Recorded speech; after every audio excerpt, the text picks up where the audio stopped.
Ndongeye ndabahaye mwiriwe mwese canke mwaramutse bivanye naho mugenda mudukurikirana muherereye.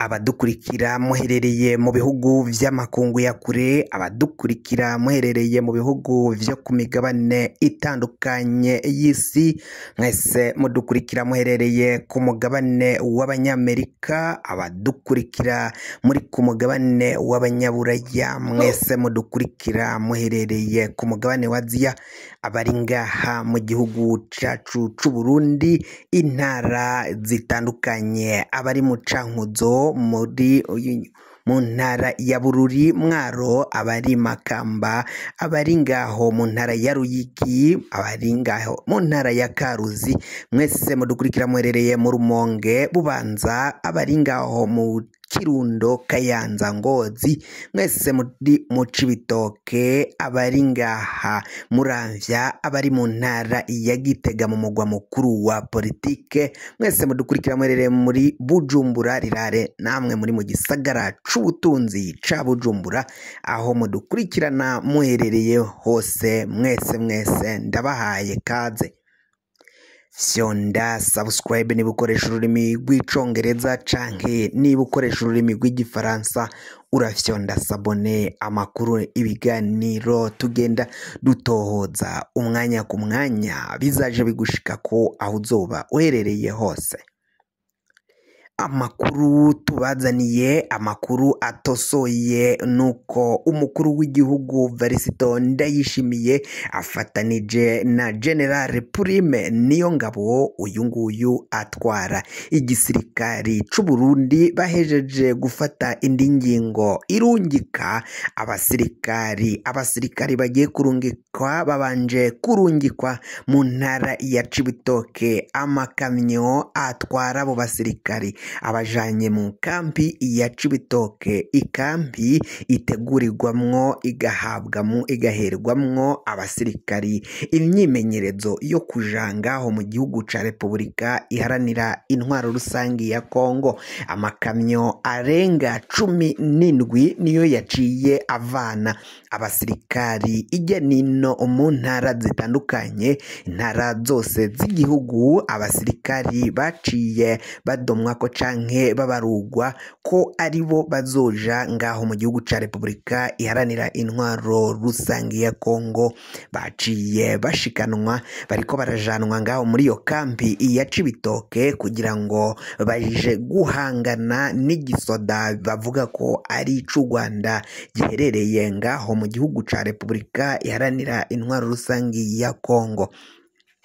Icabikoze ibizwi nuko abagwanyi bariko bagwanira ngaho mu buseruko bwa Kongo ari umuhari wa M23 wa umutwe w'inyeshamba zigizwe n'abakongomani bavuga ikinyarwanda, mbere kandi hakaba harimo n'abandi batavuga ikinyarwanda, babona ko igihugu ca Kongo kigeze ahatemba, bariko bipfuza impinduka ngaho muri ico gihugu ca Repubulika iharanira intwaro rusangi ya Kongo. Abo bagwanye ba M23 bihagazeho bikomeye cane, kuko muri iyi ndwi nibwo baheruka gutangaza ko baronse abandi bagwanyi bavuye muri FARDC na Wazalendo, abasirikari batandukanye, yaba abatoyi mbere n'abasoda bakomakomeye cane, bakuru bafise amapeti ari hejuru, baraciye biyonkora ku gisirikari ca FARDC bakaja kwihuza n'uwo mugwi wa M23, umugwi ugwanira mu buseruko bw'igihugu ca Repubulika iharanira demokarasi ya Kongo ngaho mu buseruko. Ingingo zibandanya gufatwa n'abakuru b'ibihugu bitandukanye, cane igihugu c'u Burundi, igihugu ca Repubulika iharanira demokarasi ya Kongo, igihugu c'u Rwanda. Ivyo bihugu vyose uko ari bitatu nivyo bibandanya gufata ingingo zikomakomeye cane. U Rwanda rurabandanya gufata ingingo zo gukingira umutekano no kurinda imbibe z'igihugu cabo, aho biriko biravugwa ko rero ngaho hariko haritegurirwa ko igihugu ca Repubulika iharanira intwaro rusangi ya Kongo gishobora kugaba ibitero umwanya n'umwanya muri ico gihugu kibanyi c'u Rwanda. Ni mu gihe icoba kitabura aho umukuru w'igihugu c'u Burundi mw'ijambo ritangura umwaka w'ibihumbi 2024 yaciye aja ku mikoro z'amaradiyo, iz'amateleviziyo y'igihugu ndetse n'izindi zitandukanye, aca yumvikana ko atanguje urugamba, atanguje intambara ya diplomasi nk'uko vyaciye vyumvikana mu majambo umukuru w'igihugu Varisito yaciye ashikiriza. Vyaribonekeje ko afise nawe urugamba rukomakomeye cane agomba guhanganamo n'igihugu c'u Rwanda, aho yahamagariye abenegihugu b'u Burundi kwanka abanyarwanda, ko ngo vyibonekeza ko ngo ariko yagiye aganira n'indyarya. Uyu muperezida General Major Varisito Ndayishimiye batazira Neva si ubwa mbere yaraciye yumvikana yikoma igihugu c'u Rwanda, aho yaciye avuga ko ngo atazokwigera yicarana n'indyarya canke ngo aganire n'indyarya, kuko ngo iraguhenda igira ngo ikujombe ihwa mu kirenge canke uhonyozemwo ikirenge mwihwa yaguteze. Aho yavugaga igihugu c'u Rwanda mu gihe ariko aravuga ko abanyarwanda ari indyarya, haba bakuru b'igihugu c'u Rwanda ari indyarya nibo yavugaga. Akavuga ko rero kuri ubu ngubu biraboneka ko umukuru w'igihugu c'u Burundi Varisito Ndayishimiye ntiyobura gutanga ingabo zija gufasha igihugu ca Kongo cagiriza u Rwanda ko arigo ruterera canke rugafasha inyeshamba za M23. Biraboneka ko umukuru w'igihugu Varisito Ndayishimiye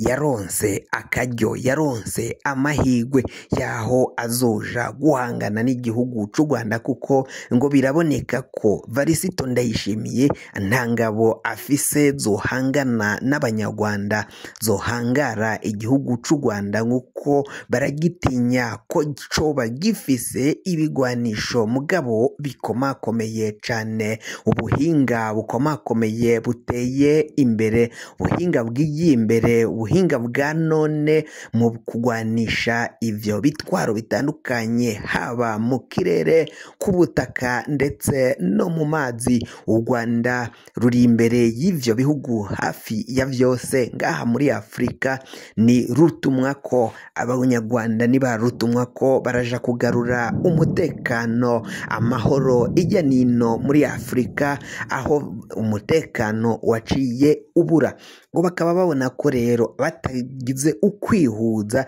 batazoshobora igihugu c'u Rwanda. Nizo mvongo umukuru w'igihugu arara ntibuca we na Prime niyo ngabo kugira ngo barungike abasirikari ngaho mu gihugu ca Repubulika iharanira intwaro rusangi ya Kongo kuja kugwanya umuhari wa M23, umuhari bivuga ko wagisibije ngaho mu gihugu ca Kongo. Vyibonekeza ko bose bafise icoba ko nibo hava bafata igihugu ca Kongo, kandi Kongo n'u Burundi vyari ibihugu bibanyi, ibihugu bishize hamwe. Izo nyeshamba zohava zifata ubutegetsi canke zikobukura,